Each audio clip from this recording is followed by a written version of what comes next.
রোমিওতে দৌড়াতো রাস্তায় কিশোরীর phone number চেয়ে জুলুমবাজি আর নাম্বার না দেওয়ায় পা ধরে ক্ষমা চাওয়ানোর অভিযোগ। প্রতিবাদ করে আর এক পড়ুয়াকে সপাটে থাপ্পড়, সেই ভিডিও ভাইরাল করারও অভিযোগ। দাসপুরে গ্রেফতার 3। রাস্তায় রোমিওদের দৌরাত্ম্য, নাম্বার চাইছিলাম আমি বলেছিলাম কিশোরীর ফোন নাম্বার চেয়ে জুলুমবাজি, প্রতিবাদীকে সপাটে চড়।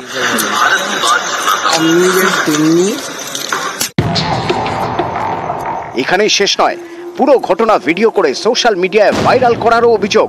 শেষমেশ পুলিশের জালে 3 গুণধর যুবক। এই ঘটনায় পশ্চিম মেদিনীপুরের দাসপুরে জোর শোরগোল। নাম্বার চাইছিলাম আমি বলেছিলাম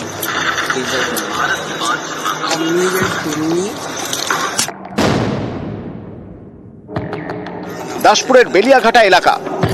বুধবার সন্ধ্যায় টিউশনি পড়ে বাড়ি ফিরছিল ক্লাস 10-এর 5 পড়ুয়া। অভিযোগ, রাস্তায় তাদের পথ আটকায় স্থানীয় 3 যুবক। 5 পড়ুয়ার মধ্যে এক ছাত্রীর ফোন নাম্বার চায় তারা।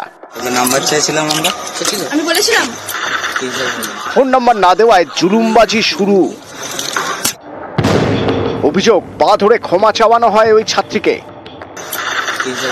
এর প্রতিবাদ করায় ওই ছাত্রীর এক সহপাঠীকে সপাটে চড় মারে অভিযুক্তরা।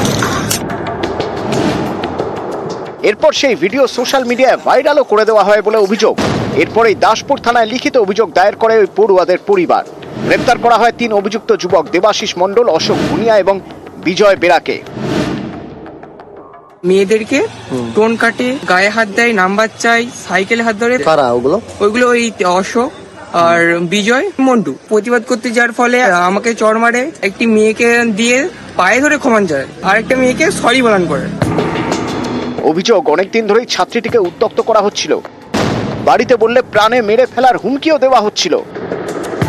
নাম্বার চাইছিলাম আমি বলেছিলাম।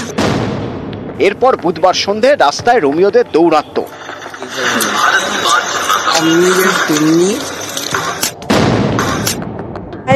আগেও ডিস্টার্ব করতো? হ্যাঁ, অনেকদিন ধরেই করতো। প্রচন্ডই বাজে বাজে ভাষা বলতো আর বাজে বাজে ব্যবহার করতো। আমাকে নানাভাবে থ্রেট দেওয়া হয়েছিল, আমি যদি ঘরের লোককে এসে বলি আমাকে বাঁচতে দিবেনি, আমাকে মেরে দিবে। নাম্বার চাইছিলাম আমি বলেছিলাম। দাসপুর থেকে সুকান্ত চক্রবর্তী, নিউজ 18 বাংলা।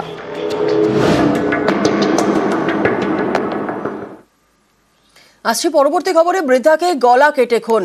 পরিবারের দাবি, শুক্রবার সকালে ঘরের মধ্যেই তার নলি কাটা দেহ